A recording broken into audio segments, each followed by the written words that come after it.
For today's vlog, benepisyo ng serpentina. Ito ang kondisyon na maaaring magamot ng serpentina.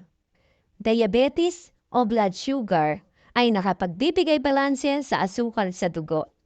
Kagat ng aso o ahas, mainam na ang katas ng halamang serpentina na ipahid o ilagay sa sugat na tinamo sa kagat ng ahas o aso upang malabanan nito ang impeksyon o rabies.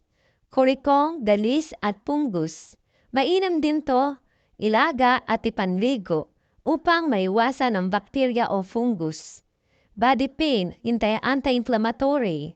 Mainam ang ugat na pinulbos na nasa kapsula inumin ng mga taong may pananakit ng katawan at pamamaga. Maging ang malaria, sakit sa atay o abdo, lagnat, antioxidant, prevention sa atake sa puso o stroke. Problema sa dugo. Ang serpentina ay mainam bilang panlaban sa pagkalasa ng dugo o maging panlinis ito ng dugo. Ubong walang plema. Mainam ang pinulbos na dahon ng serpentina inumin sa ubong mahirap na makalabas ang plema. Immune booster. Problema sa regla. Bulate. Cancer. Mainam inumin ang pinulbos na halamang serpentina kasama ugat laban sa mga cancer cells sa ating katawan.